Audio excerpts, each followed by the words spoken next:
Welcome back to the podcast, Bhavani. I'm Shanae, and I get the opportunity and the privilege to sit with my teacher and my mentor, Bhavani Sylvia Maki. So thank you for being here. Thank you, and thank you for pronouncing Sylvia so nicely. Aw. I really appreciate that. Oh, but of course I try. We have, you and I, unusual names. So Yes. So just a quick reminder to our listeners that it really does mean the world to podcasters when you go and leave a 5-star review and write something nice. It means so much to us, and it really helps the podcast get out into the world. So thank you again. Okay. Do you want me to ask my first question? No. All right, we're going to skip the first No, question. you can ask it. I'm just joking. It's good. Good. Just in the same way that I prompt you, you can prompt me. So my first question is, how's your second book coming along? Yes. Well, it's coming along. And it's because through the mentorship, I'm learning so much and growing so much.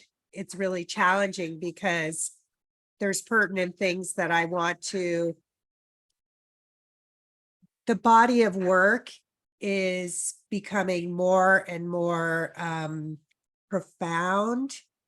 And then, of course, there's life experience. So that's like the challenge. It's like, how do you funnel this information into something? Originally when I started writing it, Nico was like 2 or 3. I'm embarrassed to say that was like 7 years ago. And I thought, oh, I'm just going to write a short little paragraph, very kind of topical, very practical, kind of worldly information.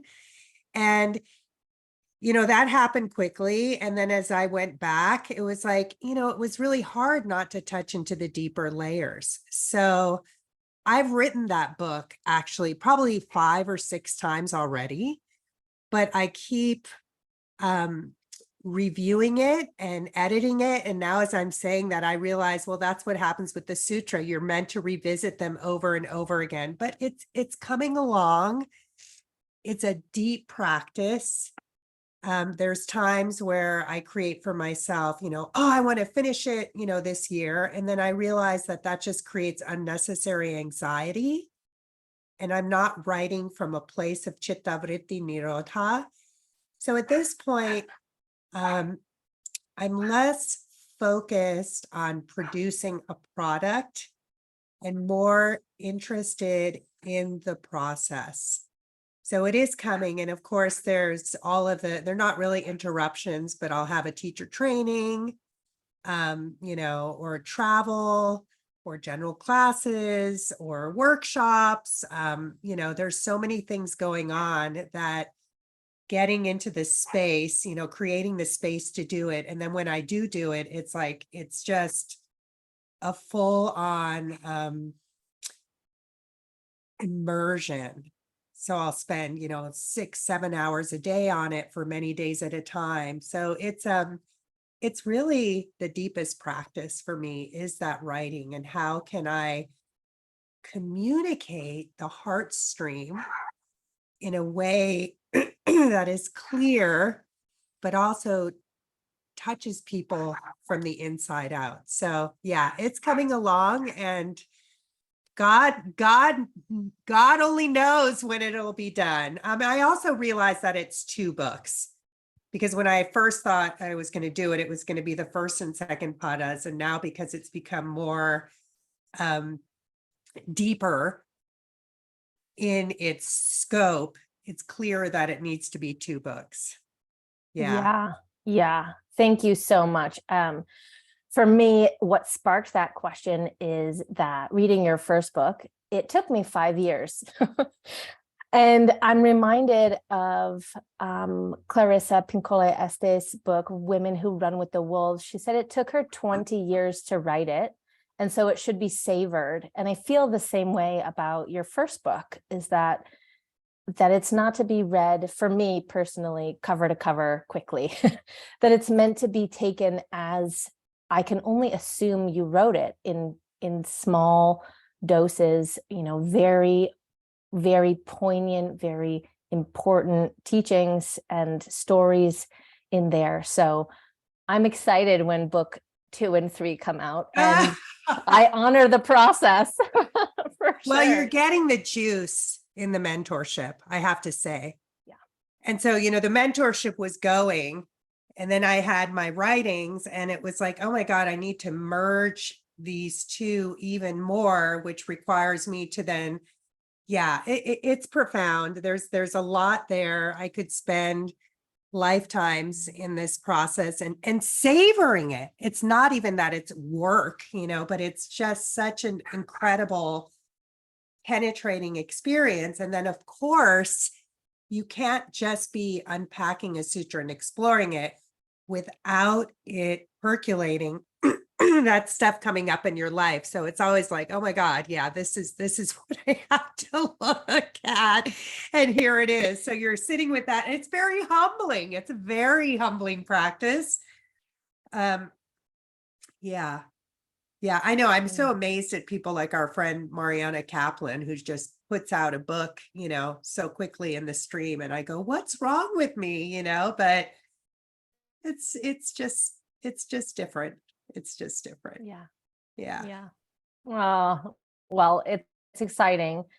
And so talk to me about love and devotion and surrender. So often on the path of yoga, there's this element of like work with a capital W, which is important also. And I know for myself that when working with you, since working with these teachings and being in your trainings, that it is work.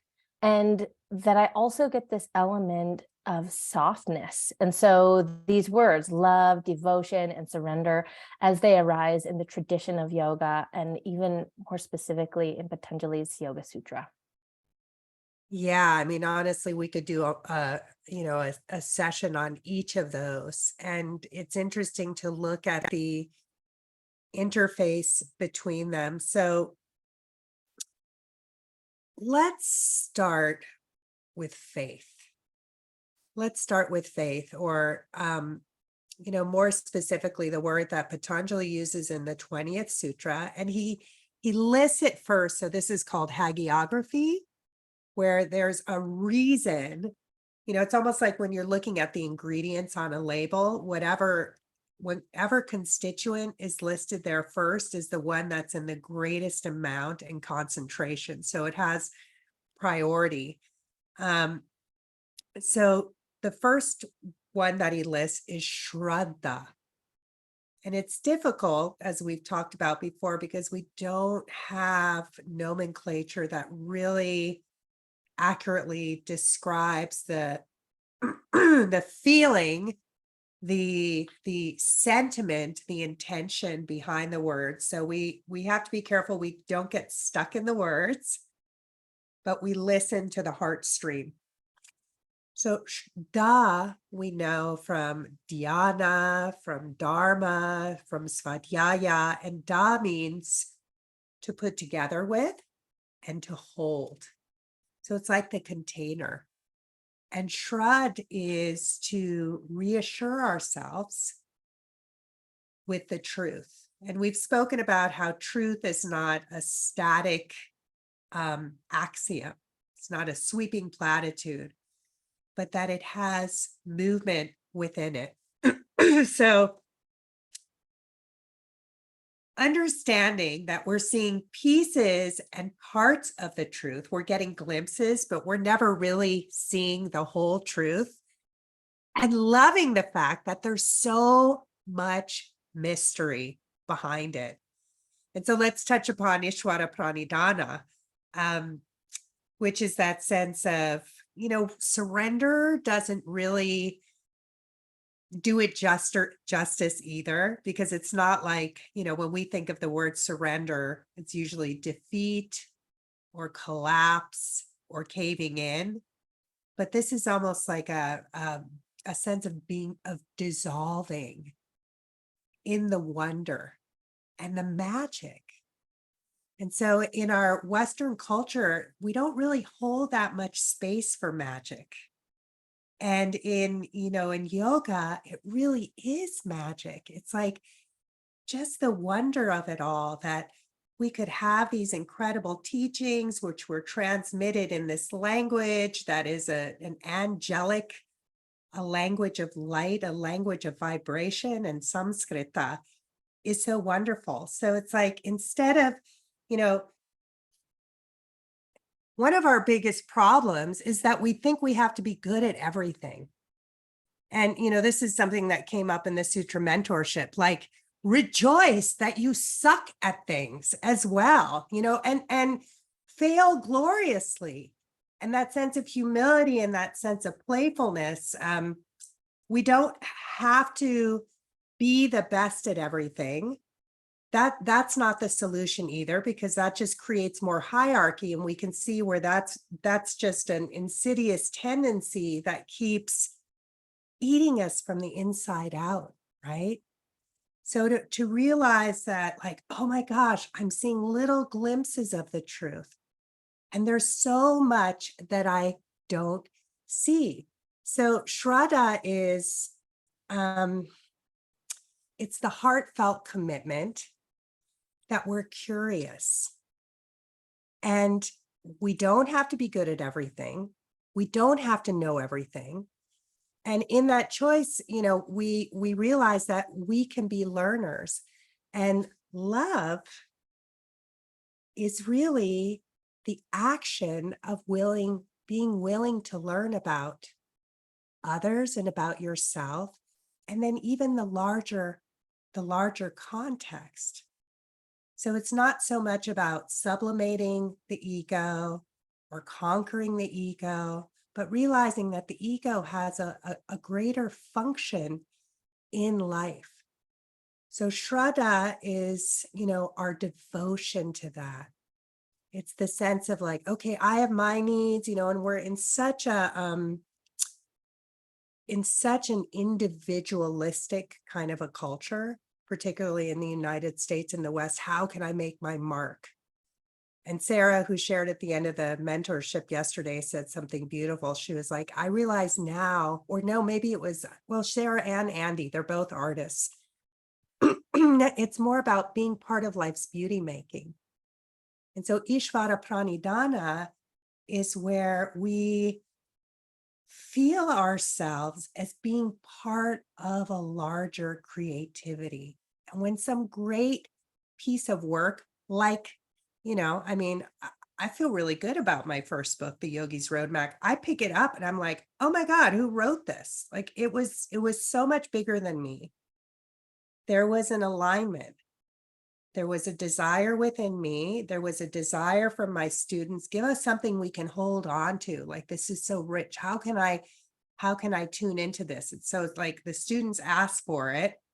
That really pulled me in a lot of ways. And then somehow, with just putting myself in the fire of the practice, because writing, I can write, but is it coherent? I write like I speak. How can I organize things in a way where it's, it can be assimilated, right? So there was, my efforts, there was this bigger desire, and there was this alignment.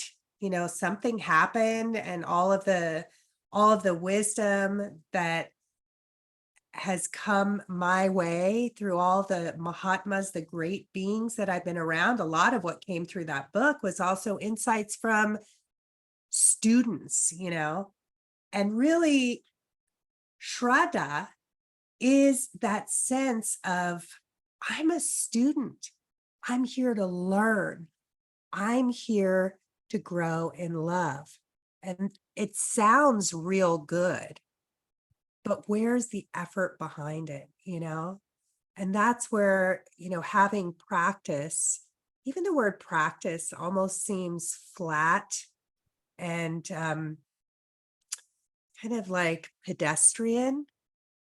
It's more of puja. It's more the ritual of getting out of our inertia and offering ourselves into something bigger. So it's really, it's like we do that to clear out from yesterday's sutra, Sutra 215, I think, the Virodhat, which is the constant stream of contradiction that happens within us. And it's not something wrong. It's like, it's what Patanjali calls parinama, the compressive force of evolution. So we have all that going on.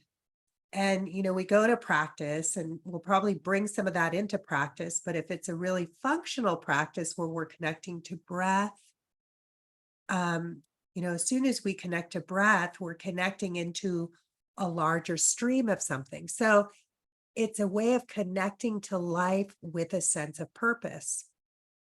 And one thing that Patanjali says, very, very repeatedly, it's like threaded through the sutras, is if you're casual about it, it's not really going to be a deep romance, right?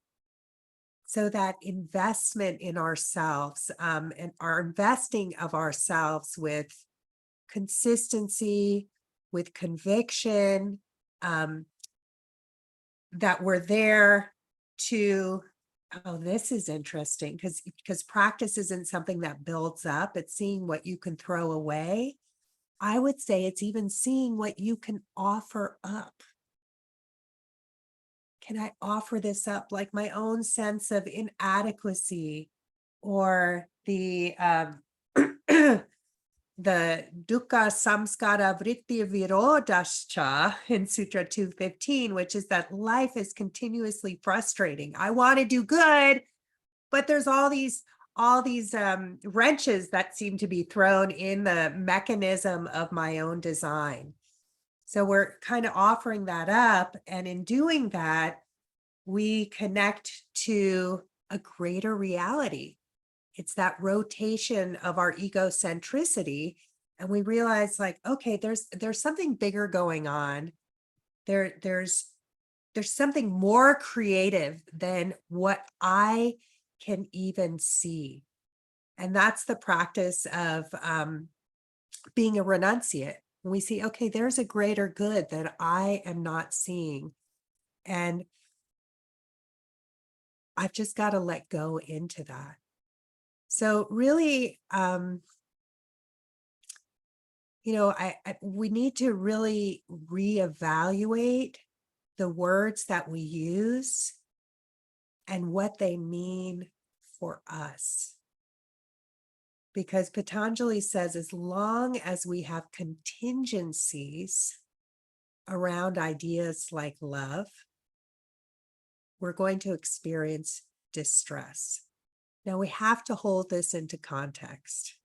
Okay, this doesn't mean that you would permit yourself to be in a relationship in which there's mutual disrespect, or even disrespect from one side, or there's an abuse of one another's good graces. We have to use common sense. But yeah, to really get clear in what we're devoted to. And when we get clear in that, then things start to fall into place. And we don't know how it's going to happen, but that commitment and that devotion, and it's not all on you. All you need to do is be in the integrity of that intention and show up the best that you can, offer wholeheartedly with skill. And sometimes the offering is to not act. Sometimes the offering is to just be quiet and to hold space for another, and then to let it go.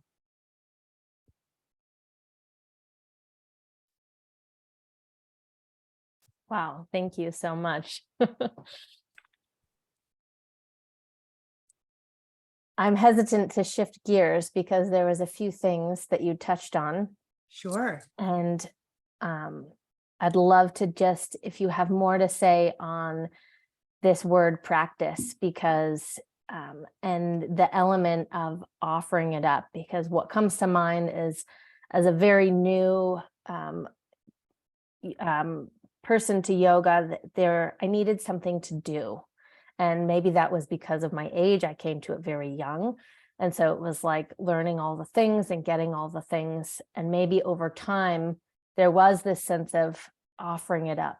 However, it could also have started, at the very beginning of reframing what we mean by, the word practice, the word faith, the word surrender. And I'd love if there's any more you want to say about that. Can you reframe it a little bit more for me? Yeah. So practice as less of gaining things or acquiring, or even this sense of like having to do something, but more of this sense of what can I give? So you said that the practice is more of as a puja, as an offering of ourselves, rather than this effort and this will to do or make something happen. Yeah, that's great. I feel like Sutra 120 really speaks to that. Shraddha Virya Smriti Samati Prajna Purvaka Hitaresham. So, Virya is the energy that we put into it. We spoke about Shraddha being that devotion, that commitment. And, there's a strong commitment phobia these days, but making that commitment to ourselves. And love is what we invest our time into. And so Smriti, it's like we come to yoga, it's not only offering ourselves into this greater creativity in which we can kind of unburden ourselves from the anxieties that accrue. You really can't get a strong foothold in this world. It's like it's like as soon as you make some money, some huge bill comes or something breaks, or it's like there's really no security in the world. So how do we let go of all those anxieties and all those insecurities in the world? And we can use, so the way that Patanjali speaks about practice also is it's cathartic. It's like I don't have control over that, let me let it go. And even the sense of there's focus and there's direction within the practice, so that we're not hemorrhaging energy everywhere. But there's a wonderful thing, because the focus, rather than it being one of restriction, it's one of remembrance. And as soon as we come into our breath, this is where we're able to remember our own purity, our own clarity, our own innocence. So, it is in giving that we receive. And, by coming to yoga, it's really a way of reclaiming our wholeness and being able then to come into the world with that sense of wholeness, and knowing that there's going to be disappointments, there's going to be frustrations, there's going to be distractions, but it's a way of coming back into that centered place. So yeah, it takes effort to show up, because sometimes we just want to, frenetically try to check things off the list. There's a huge to-do list. But when we don't have that place of center, we don't have peace. And without peace, what do we have in life?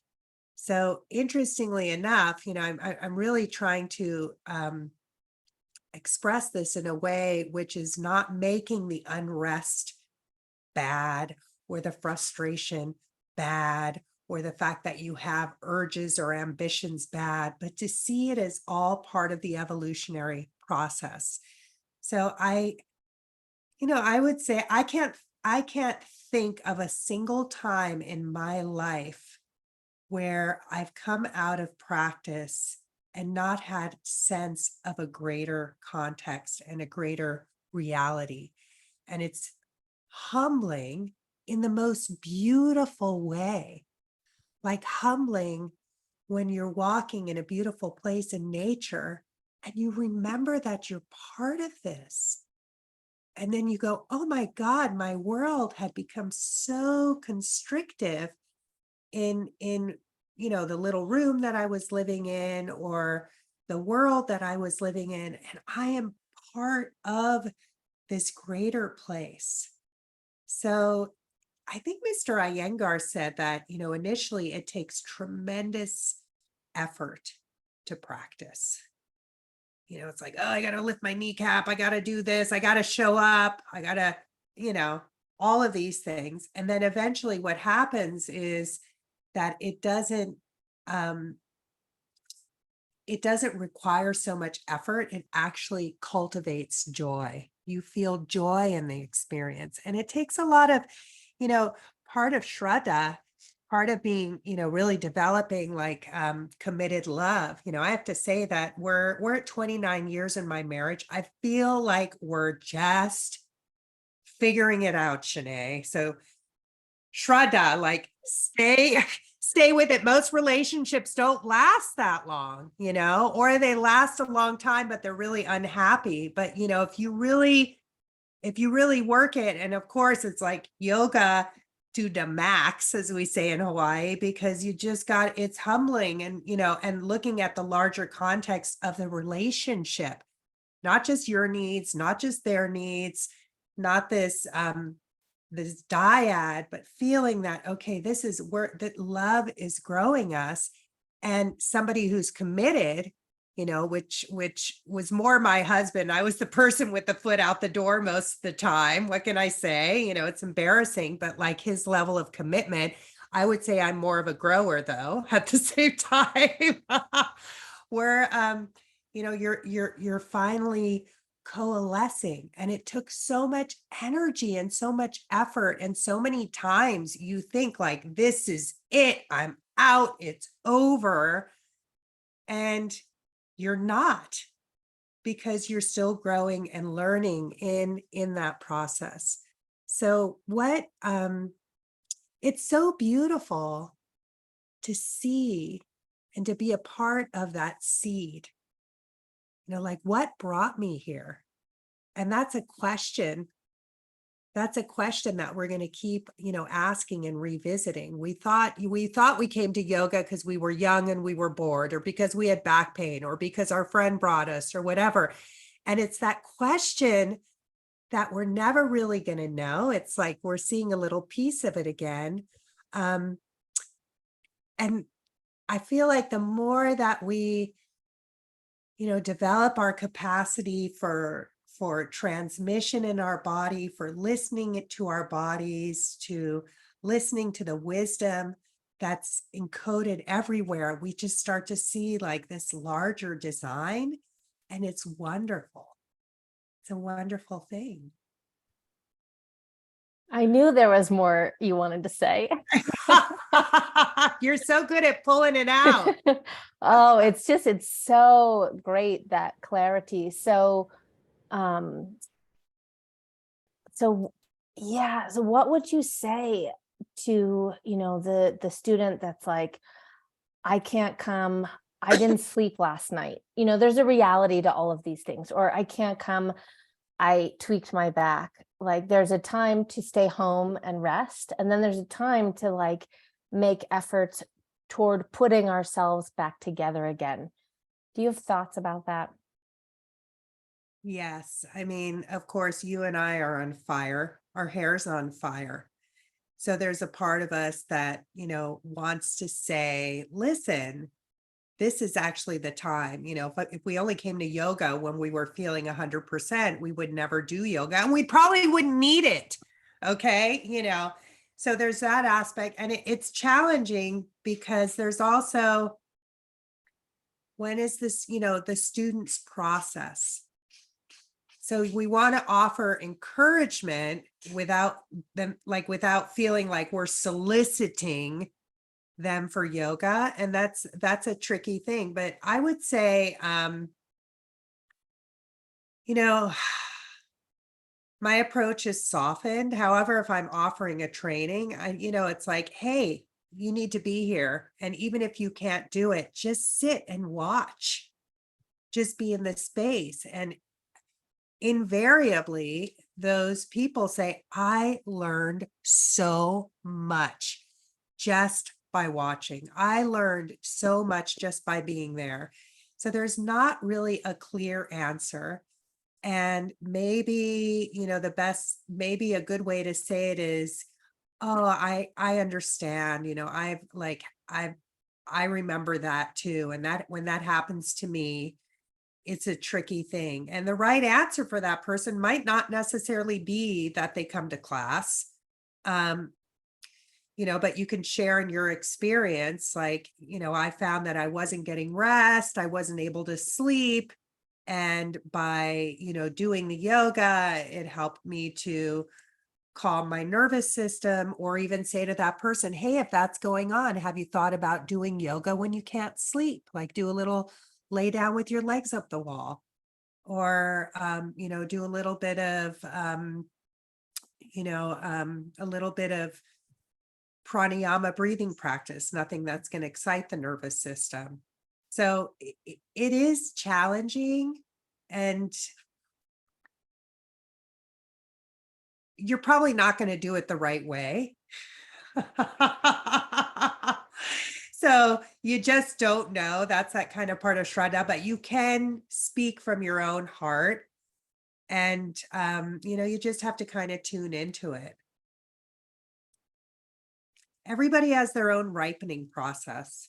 It's challenging. And of course, we want them in there because we know how good it is, it's good for everybody, and it feeds the soul. But yeah, it's really kind of a curious thing, because I'm like, well, why wouldn't you want to be here? But people, they have their own lives, they have their own priorities, they have their own, who can really say? Yeah. Yeah. Yeah. Thank you. That's very useful. So, who are you studying currently? What are you reading? And what is your theme or scope currently in your teaching? Is there someone or something that's driving you? Well, clearly the backbone of what I'm teaching comes from the Yoga Sutra, because that's where the experience is so rich. It's so applicable in the day-to-day life. It authenticates the practice, and the practice authenticates the sutras. And then it helps you to experience the nature of life itself is realized through the acts of life. And then yoga definitely directly affects my acts of life. So right now, what am I reading? Oh, that's a great question. Ray, Nico, and I are reading the Ramayana. And I bought a children's book. I tell Nico, because I bought him a tiffin 10 years before he was born, when I was in India. Oh, this will be the perfect little lunchbox. Or, and I bought all these wonderful Indian Hindu comic books. So the stories of Ganesha and Hanuman and Shiva and Durga. And we picked up the Ramayana, and we take turns reading it, and we make a little space for Lord Hanuman, because Hanuman always comes and sits and listens. Not because he wants to hear about himself, but because he wants to hear about Rama. And we light a candle, and that's our evening practice. And it's really, it's so beautiful to have that experience, and it's a really good adventure. It could be out of Marvel Comics, So that's what we're reading for fun. I don't really read fiction very much. I love it. I love historical fiction. that's my treat when I take my vacation and, when I go to Greece in the summer. I read things like that and I love it. But otherwise, for me, reading is more about study, development. So I am reading 1, 2, 3, 4, 5, 6, 7, 8, 9, 10, 11, 12, 13, 14, 15, 16, 17, 18, 19, 20, 20, 23 translations of the Yoga Sutras. I love the journal, the Psychology Today. There's usually some nuggets that are in there. I look at a lot of Joseph Campbell. I feel like that because of the motifs that are repeating are so, they're so juicy and there's so much like so many layers of flavor, and they speak to our indigenous soul, you know? So I'll read that. I love Martine Prechtel's writings. I'll open books up on that. I read a bit of Jungian psychology. So that's kind of what I'm pulling on. And that's what I'm studying and I'm learning. And then for me about, doing practice, because I can do less and less fancy poses and I have less desire to do these extreme poses. What's really interesting for me is all of these creative ways of working with the root postures and really almost like deconstructing them. And then when I deconstruct them, to marry the practices of pranayama and breath and feeling myself. And of course, Ida Rolf's work, that's really fascinating to me. So working in a way that is much more on a fascic level, which is like the chitta of our bodies, and using chairs and bricks and belts and ropes and blankets and bolsters in really creative ways. That's what excites me. So Rama, would say, and I don't know where she pulled it from, but that there's 84 root poses and 100,000 variations of each. I think I'm, just starting to explore all of these variations. It's really fun for me. That's so wonderful. So that goes right into my next question is like, tell me more about how do you use the study and the practice of yoga to enrich your life now? So going into the nuance and exploring, I love that, the root of the root of the root. Wow, I don't know how not to use yoga to enrich my life. Because I feel like I'm developing what we're experiencing, for those of us who are really like devoted to gathering. I hope, I imagine you're experiencing this too in our breakthrough rooms and coming together, is this sense of compassion for our humanity and our compassion for our sense of patience with ourselves and just understanding. It's really transpersonal psychology. So you're understanding the nature of your humanness, your emotions, your desires, your frailties, your shortcomings, your gifts. And then, we have like yoga practice or yoga experience, or even, which is a shamanic practice and truly, and also shamanic practices, when we're taking maybe, medicinal plants, the ashadi. And, we have these peak experiences within our lives, which is so great in yoga because you can cultivate that on your own. You can stand on your head and, oh my God, you're in a totally psychedelic place, right? We feel that.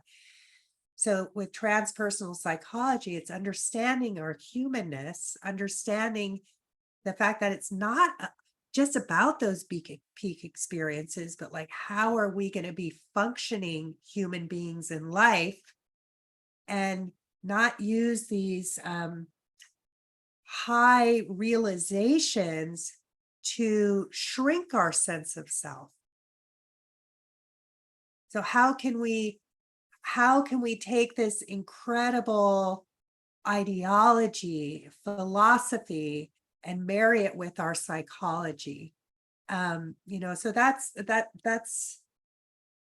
it's a constant thing, and it's super humbling all the time. Right now, my biggest challenge is Nico, my son. I've been teaching him piano, and he is really, he just says he wants to burn the piano. He hates the piano. Yesterday, he said he's going to finish high school in 1 year. By the way, he's in 4th grade, just so that he doesn't have to play piano anymore and he can get in a car and drive on the road and drive away, and I'm just like, ugh, and how I can help him to learn, because it's not about the piano, but what I really see it's about learning focus and learning how to polish something, that stick to itness. And it's a very complex instrument. I mean, he's doing a lot. You've got all of these, notes that are happening, syncopation, dynamics, articulation. There's all of these things are going on. He's dyslexic. Reading the notes is challenging.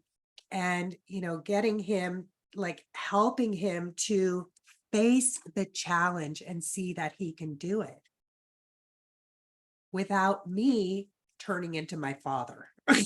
Yeah. Who is such a perfectionist. I mean, I wanted to learn Italian. He was a linguist. And I remember sitting down with him, and it was really, I came to him and I said, will you teach me Italian? It was a big deal because he was a scary guy, and he was, he physically assaulted me, as a kid. So it was like really, at that point was over, but he was very threatening, and he was also very erudite. So I felt very intimidated. And I sat down with him at the table and we started learning Italian.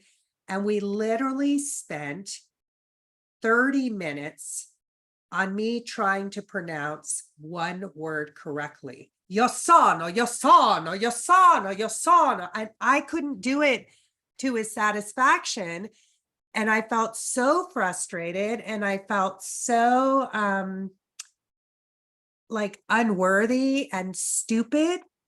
And so that's really the challenge that I'm dealing with Nico is, how can I relay this information to him without him feeling stupid, without me being impatient? And that's my big practice right now. So then there's like, oh my God, we just took the lid off so much right there. And how can I not feel like I'm a horrible human being? And even when I did my practice this morning, like I was shaking in Shirshasana. And I thought, don't try to stop shaking. Just shake. And I was perspiring. And, of course, this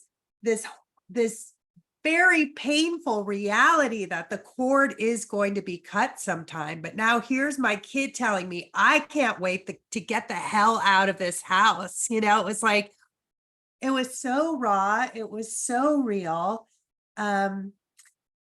So I was just like, okay, what have I learned? Like, let me use this as a cushion and realize that like, this is not easy and it really hurts, but I can at least sweat it, shake it out, my own sense of shame, my own sense of guilt, and proceed from there. So like, okay, how can there be more love in this experience? I don't want to be traumatizing my kid. How can we have more love? So it comes up all the time. I don't know how I could separate the two. And maybe that's just something that comes from being immersed in it for so long. So maybe I'm not the right person to ask No, you are on the how to right bring them person. together. But really, life is what authenticates it. Yeah. It's like, yeah, I mean, I'm a sage when I'm teaching, and I'm an idiot when I'm in life. You know what I'm saying? Yes, I know exactly what you mean. Don't hold it against me. No, I mean, this is so precious, Bhavani, because what you said, I mean, I'm going to quote you back to you, that you said, don't try and stop the shaking. You're in Shirsasana and you're shaking. And so often I find for myself, I want to stop. I want to come down. I want to not do this. And it's like, what are we all encouraged to do is like feel it, be in it, see it, and not try and, stop the shaking. That's brilliant. It's cathartic, right? Yeah. I could not believe how much I was sweating today. I wasn't even doing that much, but I just had a lot to unload, and it's my own heartbreak. Yeah. Heartbreak for the connection I didn't have with my father, and feeling the natural, slow, like, seeding and disconnection with my son. And it's the most painful thing, is letting go, right? Yeah. Yeah. And yet it feels so good. Yeah. And how wonderful. I mean, it's such an amazing example of that you can't separate the teachings and the practice. It's like we live our lives and we're driving a car, and yeah, maybe it doesn't look like yoga. And I have a very similar experience. I'm like, okay, this person just like is coming into my lane. Like, it happened 3 times today, like coming into my lane. And it's like, what do I do? How do I respond? Like, I could get pissed off, I could get angry, I could yell and shout, I could like speed up or slow down. And it's like, that is the practice right there. And it's like, how do you encourage Nico? And I'll just say, as I had a mom that made me go to dance, and I cried and I kicked and I screamed, and I thank her as an adult today for making me do it. Like, Thanks for in reminding me hindsight. that, because I'm just ready to throw in the towel. And then it's like, Yeah. but once you do, there's kind of no going back. Thank Yeah. you. You had told me that and I forgot. Yeah. So She made me go, and I thank her every day now because it's informed my life in irreversible ways. So yeah. wow.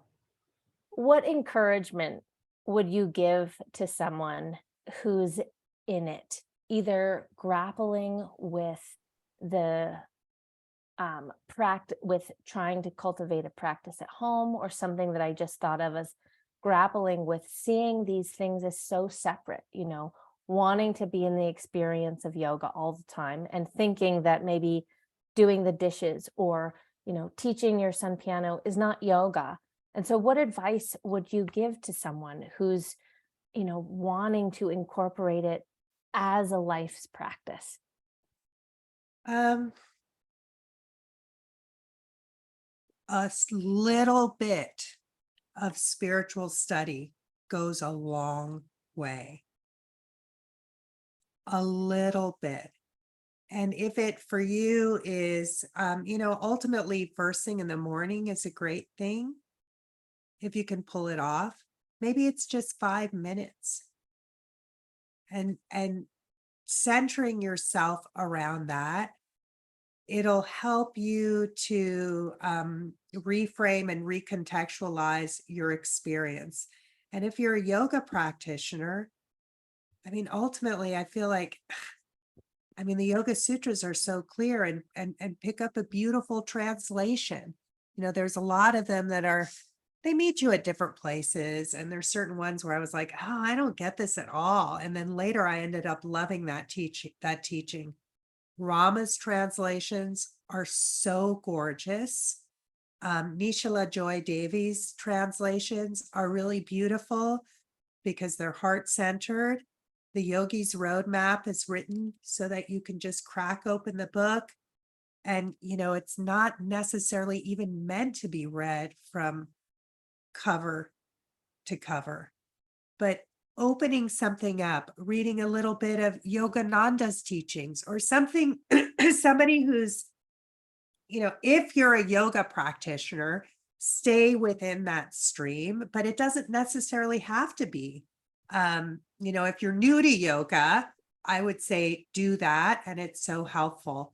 And it'll give you inspiration and it'll help you to contextualize. But definitely it's like practice. Patabi Joyce used to say yoga is 99% practice and 1% theory. But without the theory, he said, it's not a yoga practice. So that 1%, that's a really interesting thing also, is like, what if it's 1% of your day? Maybe somebody can matriculate that. What 1%? Maybe it's 5 minutes. I don't know. That body of awareness, and what it's doing is it's tapping into your wisdom. Like if I didn't have the sutras right now, I would feel so shitty about myself that, I got mad or I got frustrated or I did this and like basically I would be using the yoga as a form of like bludgeoning and flagellating myself. So like understanding the humanity, the context of our humanity, and what these teachings are doing is they're speaking to our heart, which gets buried. This deep knowing, it gets buried through all of the like disturbances and frictions and frustrations of life, which are the pressure cooker of evolution. I mean, that was just yesterday's sutra was like, wow, life is frustrating. You're never gonna, it's always so now like my new mantra is like, I wonder what's going to frustrate me today. Like you're looking out for it, and there's kind of like a sense of lightness within it and compassion for yourself. So that just that little bit, think about the sutras.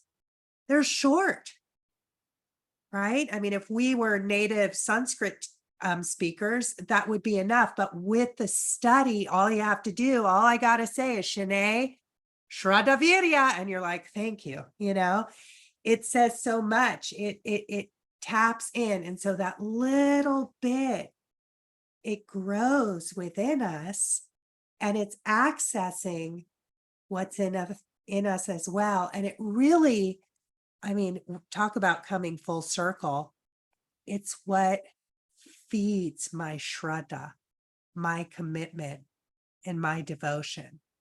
Like love is not easy. It's not always going to be easy.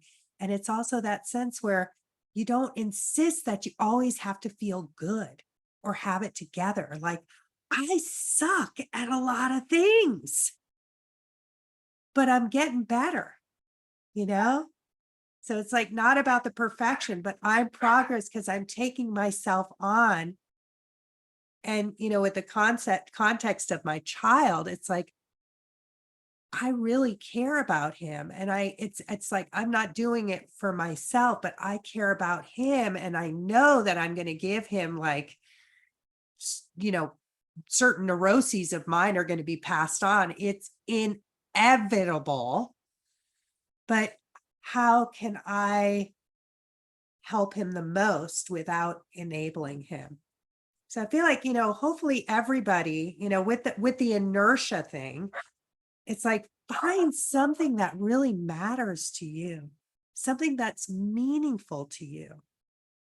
And it can be anything, but find what that is and start to invest yourself in it. And you're going to see that it's kind of like the book. Writing the book is so intense. And in the beginning, you have to like, all right, I'm going to sit and I'm going to write for an hour each day.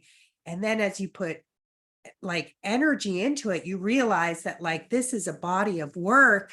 This is a teaching that is calling on you and you can't wait to get together. It's like being with a good friend and like, oh my God, let's hang out. I've only got 2 hours or I've only got 45 minutes, but let's do this. And it just starts pulling stuff out of you. So yeah, the inertia part is always the hardest part. And it might even just be, a cup of hot water and lemon. Maybe that's too complicated. Maybe that's too much. Just crack a book, a good book, and read a few sentences.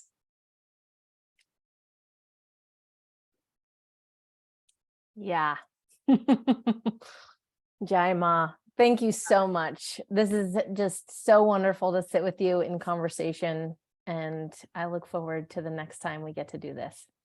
Me too. So much love to you, Shanae. Aloha. Aloha. Now where? Okay. I couldn't find the stop video.